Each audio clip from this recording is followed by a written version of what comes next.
دنائے غیو مولا کل فخر رسول ہادی سبل سید آمنہ السلام علیہ خاکد یتیم شفیع المسلمین ہم سب کے دلوں کی تسکین حضور رحمت للعالمین علیہ الصلاۃ و تسلیم کی بارگاہ اقدس میں ہدیہ درود و سلام عرض کیا۔ چند اشعار بے مثل محبوب کی بے مثل ذات کی نثر۔ تو سامعین ذی وقار آج اس موضوع کے اوپر گفتگو کر رہا ہوں، وہ ہے دعا مانگنے کی فضیلت۔ ہم نے دیکھا ادھر امام سلام پھیرتا ہے، مقتدی باقی جاتے ہیں، دعا بھی نہیں مانگتے۔ تو یہ جو آیا مقصہ میں نے تلاوت کرنے کا شرف حاصل کیا ہے، یہ 28واں پارہ ہے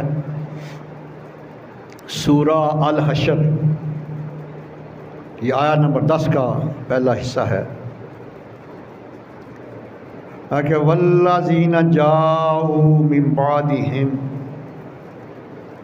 اور وہ لوگ جو بعد میں آتے ہیں، یقولون ربنا اغفر لنا ولاخواننا الذین سبقونا بالایمان، وہ دعائیں مانگتے ہیں یا اللہ ہم کو بھی بخش دے اور ہم سے پہلے جو ہمارے بہن بھائی ایمان سے سبقت لے کے چلے گئے ان کو بھی بخش دے۔ تو پتہ چل گیا اپنے لیے دعا مانگنا اور فوت شدگان مسلمان بہن بھائیوں کی دعا مانگنا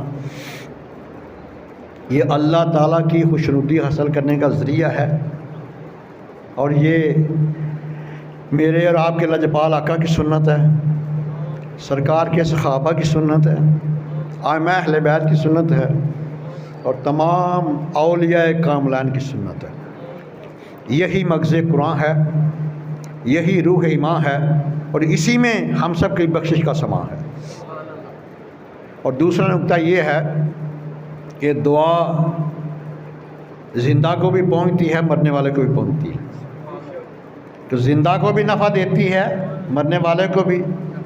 نماز جنازہ میں ہم کیا کہتے ہیں؟ ربنا اللہم اغفر لحیینا و میتنا، یا اللہ ہمارے زندہ جو ان کو بھی بخش دے اور جو چلے گئے ان کو بھی۔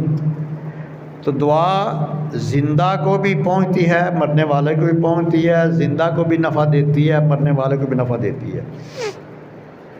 اگر مرنے والے کو دعا نفع نہ دیتی یا نہ پہنچتی ہوتی تو اللہ تعالیٰ قرآن مقدس میں اس چیز کو بطور تعریف اور بطور استحسان بیان نہ کرتے۔ اللہ تعالیٰ نے اس کو بطور تعریف اور بطور استحسان بیان کیا اس جملے کو،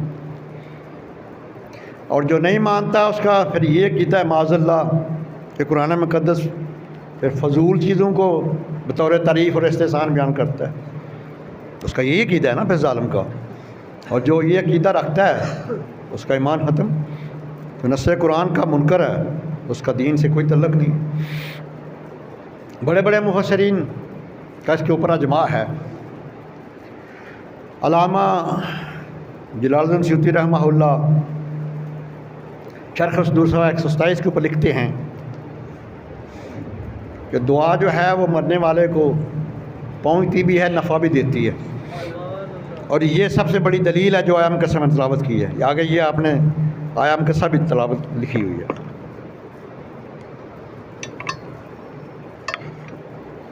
تو یہ دعا جو ہے یہ مومن کا سب سے بڑا ہتھیار ہے۔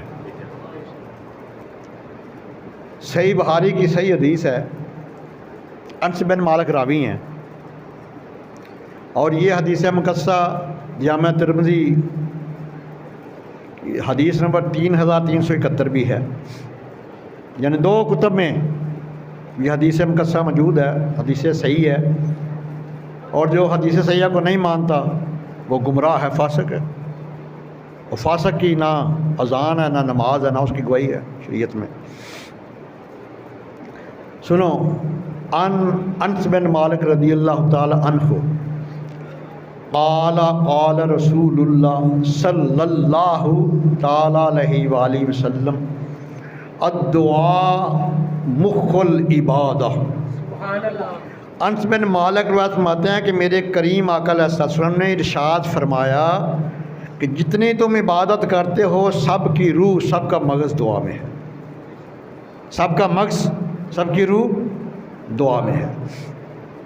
اس سے آگے چلیں، جامع ترمذی کی حدیث نمبر 3372 اور اس کے راوی ہیں نعمان بن بشیر رضی اللہ تعالیٰ عنہ۔ یہ بڑا جلیل القدر، یہ بھی صحابی ہیں۔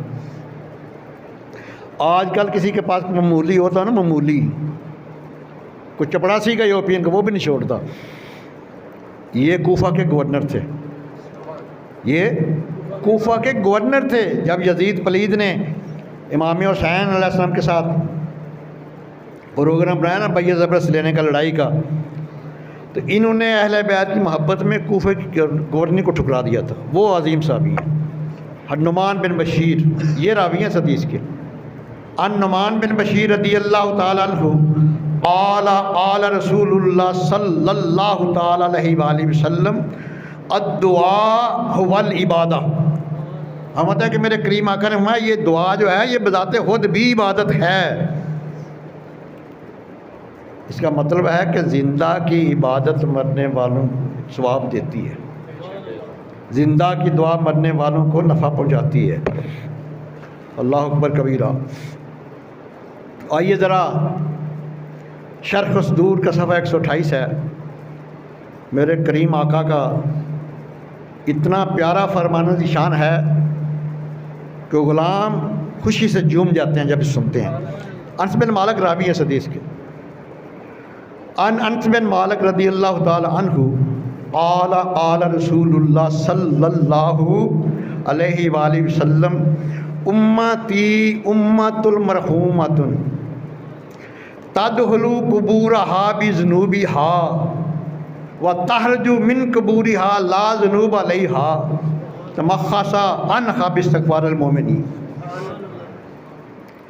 یہ کرم ہے سرکار کا اپنے غلاموں کے اوپر، میں کہ میری امت